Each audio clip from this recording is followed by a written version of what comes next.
Good morning, student. Today we read chapter 4, countable and uncountable noun in English grammar.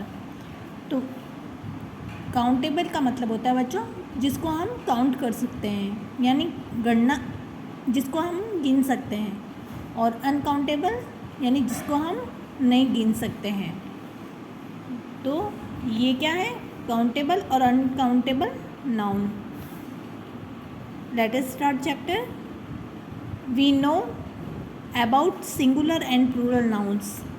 हम जो है वो एक वचन और बहुवचन के बारे में, बहुवचन जो संज्ञा होती है उसके बारे में जानते हैं. But all nouns do not have a plural form. किंतु जो सभी नाउन यानी सभी जो संज्ञा होती है वो बहुवचन नहीं होती है.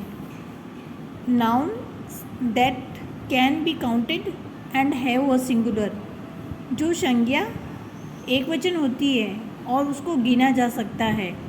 Form as well as a plural, यानी बहुवचन होता है उसके जैसे ही जो संज्ञा एक वचन है और उसको हम गिन सकते हैं तो उसको क्या कहते हैं? From are called countable nouns. उसको है वो काउंटेबल नाउन कहते हैं. तो अब आया समझ में बच्चों? यानी काउंटेबल नाउन क्या है?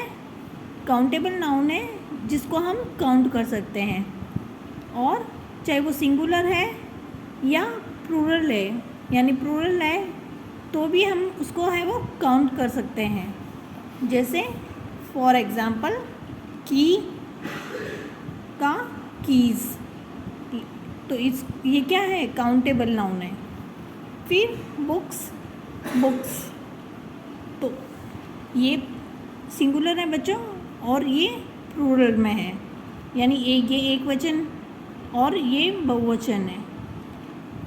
फिर फ्लावर्स तो ये काउंटेबल है, वो नाउन है बच्चों. Nouns that can not be counted and have no plural form are called uncountable nouns.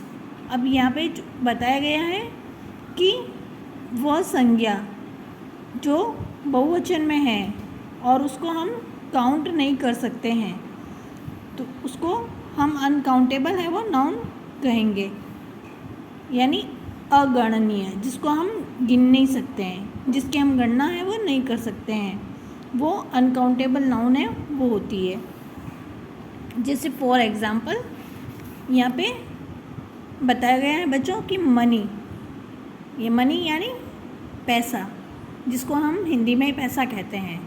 तब अब पैसे को तो हम जैसे रुपीज़ को गिन सकते हैं, लेकिन यहाँ पे मनी का मतलब होता है पैसा. यानी अपन ऐसा नहीं कह सकते हैं कि 1 पैसा 2 पैसा 3 पैसा. तो ये जो, लेकिन हम रुपीज़ है उसको हम काउंट कर सकते हैं. जैसे ये 1 रुपीज़ है, 2 रुपीज़ है, 3 रुपीज़ है. लेकिन यहाँ पे जो बच्चों ये वर्ड्स हैं मनी है, इसलिए हम इसको अपन काउंट नहीं कर सकते हैं. आए समझ में? फिर नेक्स्ट है फर्नीचर. तो फर्नीचर ये क्या है? प्लूरल जो है वो है, यानी प्लूरल बहुवचन. इसको हम ये सिंगुलर और प्लूरल जो है वो दोनों सेम ही होता है. आए समझ में? और इसलिए हम इसको है वो इसको काउंट नहीं कर सकते हैं, क्योंकि हम फर्नीचर का मतलब क्या होता है? जैसे फर्नीचर हम 1 फर्नीचर 2 फर्नीचर 3 फर्नीचर ऐसे नहीं बोल सकते हैं. आए समझ में? जैसे हम 1 चेयर 2 चेयर ऐसे उसको काउंट कर सकते हैं, लेकिन फर्नीचर है उसको काउंट नहीं कर सकते हैं, क्योंकि ये जो शब्द है उसको काउंट नहीं किया जा सकता है. फिर है लगेज. तो लगेज ये सिंगुलर है और ये प्लूरल है. ये सिंगुलर और प्लूरल दोनों ही सेम होता है, इसलिए हम इसको काउंट नहीं कर सकते हैं. आए समझ में बच्चों? तो ये क्या है? अनकाउंटेबल नाउन है. अब यहाँ पे here are a few examples of countable and uncountable noun. यहाँ पे कुछ जो वर्ड्स बताए गए हैं जो काउंटेबल है, यानी जिसको हम काउंट कर सकते हैं, और कुछ है वो अनकाउंटेबल नाउन है। जैसे केक, केक्स, फिर trucks, childrens, fingers, rates, rats और apples, bags, babies, bottles, dogs, eggs और स्टिक्स। ये बच्चों सारे प्लूरल में लिखे हुए हैं। आज समझ में, ये सब बहुवचन है, लेकिन फिर भी हम इनको है वो काउंट कर सकते हैं। और ये अनकाउंटेबल जो है वो नाउन्स है। जैसे राइस, ये सिंगुलर और प्लूरल दोनों सेम होता है।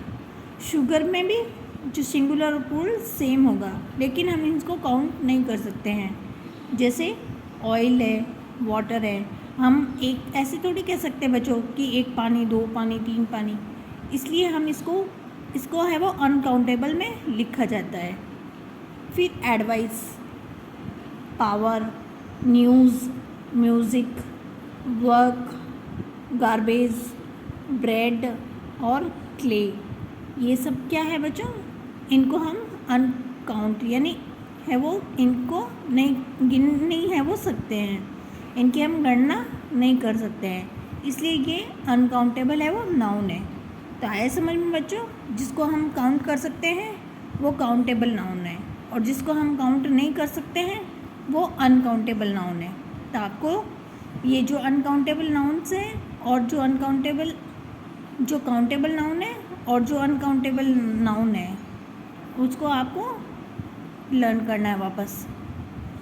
ओके बच्चों, बाय।